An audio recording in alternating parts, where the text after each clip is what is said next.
திரு பொங்கலூர் மணிகண்டன், ஒரு பிரதான எதிர்க்கட்சியாக அதிமுக இந்த தேர்தலை புறக்கணித்திருக்க கூடாது அப்படிங்கிறது திரு சுப்புரத்தினத்தினுடைய வாதம். நிறைய காரணங்களை இந்த அறிக்கையில சொல்றீங்க. கிட்டத்தட்ட இதே காரணங்கள் தான் விக்கிரவாண்டி இடைத்தேர்தலுக்கும் சொல்லப்பட்ட காரணங்கள். ஒரு சட்டமன்ற தேர்தலை எதிர்நோக்கி இருக்கக்கூடிய நிலையில நீங்க சட்டமன்றத்தில் பேசக்கூடிய அந்த வாதங்களை எல்லாம் ஏன் மக்கள் மன்றத்தில் எடுத்துட்டு போய் வைக்கல? அதற்கு இடைத்தேர்தல்ங்கிற ஒரு வாய்ப்பு கிடைக்கும் போது அந்த வாய்ப்பையே பயன்படுத்தல அப்படிங்கிற கேள்வி நியாயமானது தானே? இல்லைங்க, பொதுவுடைமை தோழர் ஐயா கனகராஜ் அவர்கள் பேசுகிற போது ஒரு செய்தியை சொன்னாங்க, அதிமுக போட்டிட்டு இருக்க வேண்டும், அது தவறு மாதிரி சொன்னாங்க. அதாவது ஏற்கனவே ஐயா கலைஞர் அவர்களும் போட்டியிடாமல் பல தேர்தல தவிர்த்துட்டாங்க. புதுக்கோட்டை ஒரு முறை ஆட்சியாளர் போட்டிட்டாங்க, ஒரு போட்டி இல்லை. அதே மாதிரி அம்மா அவர்கள் காலத்திலும் அதே மாதிரி 5 ஆண்டு இடைத்தேர்தலில் அதிமுக போட்டி தவிர்த்தது. அப்ப இதே காரணம் சொல்லப்பட்டது. பொதுவாகவே இடைத்தேர்தல் என்று வந்தால் ஆளுங்கட்சி எப்படி செயல்படும் என்பதை தோழர் கனகராஜ் நான் சொல்லி தெரிய வேண்டியதில்லை. கம்யூனிஸ்ட் கட்சி மூத்த தலைவர்களே தெளிவா சொல்றாங்க, அவசர நிலை, அறிவிக்கப்படாத அவசர நிலை தமிழ்நாட்டில் நிலவுகிறது சொல்றாங்க. இப்ப நம்முடைய காரணங்கள் ஒன்றாகவோ அல்லது வெவ்வேறாகவோ இருக்கலாம். ஆனா காலச்சூழல், மிக குறிப்பா அரசியல் சூழல் அப்படிங்கிறது கவனத்தில் எடுத்துக்கொள்ள வேண்டியதா இருக்கு.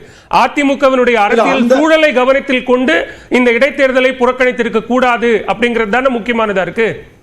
இல்ல, அவரவர் கோணம்ங்க. அரசியல் சூழலை இது உகந்ததா உகந்தது என்பது அதிமுக நன்றாக தெரியுங்க. அதாவது மக்கள் மன்றத்திலே சென்று கடந்த ஈரோடு கிழக்கில விழாவாயாக தெரு தெருவாக பேசிய போதே மக்களை சந்திக்க விடாமல் ஒரு இடத்துல திமுக அடைத்து வைத்துக் கொண்டு வெறுமனே சூழலை பார்த்து பேசும் நிலையை உருவாக்கியது திமுக. இப்போ அந்த நிலையை எல்லாம் யாருமே கண்டிக்கல. அன்னைக்கு இதே கூட்டணி கட்சிகள் கண்டிக்கவே இல்லை. இப்போ அந்த நிலை இருக்கிற போது சரி மக்கள் மன்றத்தில் பேச முடியல, சட்டமன்றத்திலாவது பேசலாம்னு சொன்னா சட்டமன்றத்திலும் பேசுவதை அனுமதிப்பில்ல. அப்படி பேசினாலும் 3 மணி நேரம் அவர் மக்கள் பிரச்சனை தான் பேசினாரு. அந்த 3 மணி நேரம் அவர் என்ன பேசினார் என்கிற செய்தி கூட வெளியே வராத அளவுக்கு திமுக அரசு மூடி மறைத்திருக்கிறது. அப்போ மக்கள் மன்றத்திலும் வாய்ப்பில்லை, சட்டமன்றத்திலும் வாய்ப்பில்லைங்கிற போது ஒரு ஜனநாயகம் மொத்தமாக குழி தோண்டி புதைக்கப்படுகிறது. குறிப்பா ஐயா பே சண்முகம் என்ற பேட்டில் சொன்னாங்க, அதாவது பொற்கால ஆட்சி நடப்பதாக ஐயா ஸ்டாலின் கனவு கொண்டிருக்கிறார் என்று அவரே ஒரு பேட்டில் விரிவாக சொன்னார். அப்ப அந்த அளவுக்கு கூட்டணி கட்சிகளே விமர்சிக்கிற அளவுக்கு, முரண்பாடாக விமர்சிக்கிற அளவுக்கு இந்த ஆட்சி நிலவுகிறது சொன்னால் நீங்க எதிர்கட்சியா இருந்த அதிமுக என்ன பாருங்க. அப்போ கூட்டணி கட்சியுமே நீங்க சொல்றது நான் ஏத்துக்கிறேன். திரு கனகராஜ் அதுக்கு பதில் சொல்லட்டும். நான் என்ன கேட்கிறேன்னா, அப்படியான விமர்சனங்களை எங்க வைக்கணும்? தேர்தல்னு வந்தா வெற்றி தோல்வி சகஜம் என்ற ஒன்று சூழ்நிலை இருந்தால் நீங்க சொல்லக்கூடிய விமர்சனங்களை மக்கள் மன்றத்தில் தானே வைக்கணும். 26 தேர்தலுக்கான முன்னோட்டமாக ஒரு இடைத்தேர்தல் நடக்கிறது என்றால் அதற்கான ஒரு வாய்ப்பை பயன்படுத்துங்க. சுப்புரத்தினம் அவர்கள் சொன்னது போல ஒவ்வொரு தொகுதியிலும் நீங்க அதிமுகவுக்கு அப்படின்னு இருக்கக்கூடிய ஒரு ட்ரெடிஷனல் ஓட் பேங்கை இதன் மூலமாக இழக்கிறீர்கள் அப்படிங்கிற ஒரு கருத்து சொல்றாரு. இல்ல சார், அதாவது தவறான வாதம். ஏன்னா நீங்க 234 தொகுதியில தேர்தல் நடக்கிற போது போட்டியிடாம தவிர்த்தா நீங்க சொல்லலாம். ஒரு இடைத்தேர்தல அரசியல் மாற்றத்தையோ ஆட்சி மாற்றத்தையோ எதுவும் செய்ய போறது இல்ல. ஆளுங்கட்சி முழு பலத்தையும் 130 எம்எல்ஏக்கள் தெரு தெருவா போவாங்க, மொத்த அமைச்சர்களும் வீடு வீடா போவாங்க. அப்ப அவர்களை தாண்டி, அவர்களை மீறி அளிக்கிற பணத்தை தாண்டி ஒரு எதிர்கட்சியால் உள்ளே கூட நுழைய முடியாத நிலை இது கண் கூட தெரியுங்க. தெரிந்தவர்களும் ஏன் போட்டியிலன்னு சொன்னா திருமங்கல பார்க்கலாம் பார்த்தோம். எங்க பகுதியில நாங்கெல்லாம் எலெக்ஷன் பிரச்சாரத்துக்கு போயிருந்தோம். அந்த பகுதியில் பாத்தீங்கன்னா உண்மையை சொல்ல மிகப்பெரிய கலவரம். களத்திருந்த சங்கிலி எல்லாம் பறி போச்சு, வைத்திருந்த பணம் போச்சு, வாகனம் தொடச்சாங்க. அப்ப இந்த மாதிரி ஒரு சூழ்நிலையை, ஒரு அசாதாரண நிலையை கொண்டளவு உருவாக்க வேண்டாம் என்பதுதான் அதிமுக நிலைப்பாடு. பொது தேர்தல் வந்தால் இந்த மாதிரி செய்ய முடியாதுங்க. இப்ப நீங்க பொது தேர்தல் மக்கள் மன்றத்தில் போய் இந்த பிரச்சனை சொல்ல போறாங்க. பொதுக்கூட்டத்துல தவறாம அதிமுக பேசிட்டு வருது, பத்திரிகையில் சொல்றாங்க, பொதுச் செயலர் எடப்பாடியார் தினசரி ஊடகத்துல சொல்றாரு.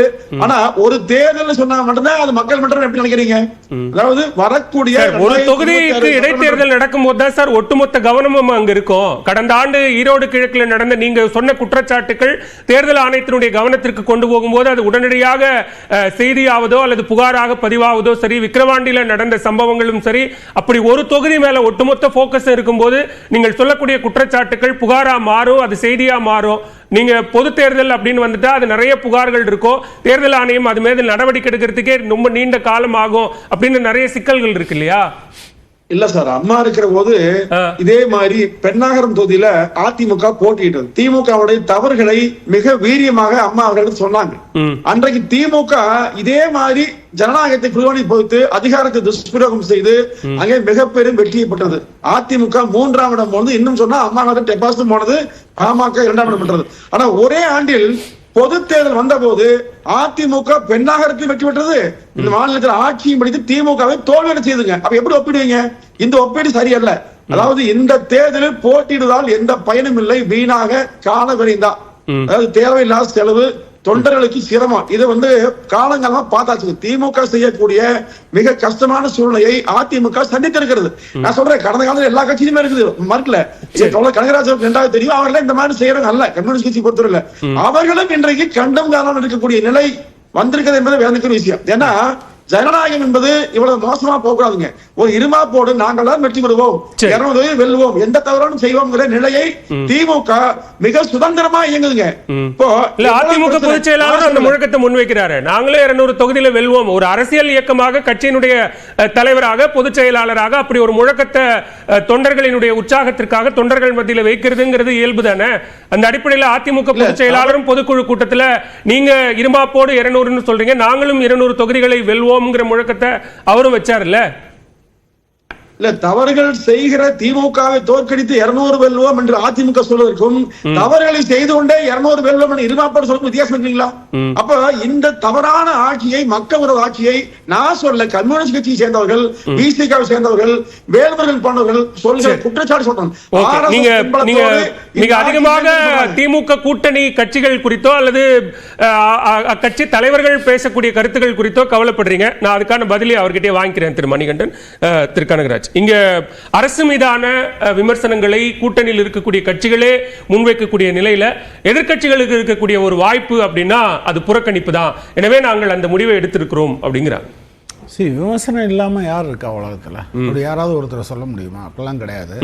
அதனால நான் அதை விட்டுறேன். ஆனா அதுக்கு முன்னால திரு புரட்சி கவிதாசன் சொன்னார், இந்தியா கூட்டணி உடைஞ்சு போச்சு, நாங்க உடையாம இருக்கோம். உங்க வேலையே உங்க கூட்டணியில் இருக்க கட்சிகளை உடைக்கிறது தான் sir. Right from the beginning உங்களோட கூட்டணியில் இந்த சிவசேனா என்னாச்சு? நாசப்படுத்தினீங்களா? அஸ்ஸாம் கணி பரிசத்து உங்களோட கூட்டு சேர்ந்தாங்க, இந்த தேர்தலில் நின்னாங்களா? சிரோன்மணி அகாலிதழ் நீங்கள் தோன்றிய காலத்திலேருந்து, பாஜக இருந்த காலத்திலேருந்து இருக்கா? அதிமுக இன்னைக்கு 1, 2, 3 எது பெரிய கட்சிங்கிறது இல்லை. அப்படி ஆனதுக்கு நீங்கள் தான் காரணங்கிறத நீங்கள் மறுக்க முடியுமா? சண்டிகார் மேயர் தேர்தலில் இப்படியே, அது மேயர் தேர்தல், லட்சக்கணக்கான ஓட்டெலாம் கிடையாது, சில 10 ஓட்டுகள் இருக்கிறதுலையே இப்படி சிசிடிவியை பார்த்துக்கிட்டே எனக்கு இருக்கார், தலைவர் இருக்கார், என்னை ஒன்றும் செய்ய முடியாதுன்னு செய்கிறவங்கெல்லாம் நீங்கள் எத்திக்ஸ் பற்றியெல்லாம் பேசவே கூடாது சார். அப்புறம் உங்கள் தலைவர் ஏதோ 3 எம் சொன்னாராம். ரொம்ப முக்கியமான எம்னு எல்லாரும் என்ன சொன்னாங்கன்னா மெஷின் பவர். நீங்கள் மகாராஷ்டிராவில், ஹரியானாவில் ஜெயித்ததுக்கு மெஷின் பவர் தான் காரணம்னு சொன்னாங்க. அடுத்து பெரியார் சச்சை நாயகன். பெரியார் அவர் சொன்னது சம்மந்தமாக அவர் சொல்லிட்டாரு, நான் அதுக்குள்ளே போகல. அது ஒரு பொய்யை வச்சுக்கிட்டே கட்டி அமைச்சுக்கிட்டே இருக்கீங்க.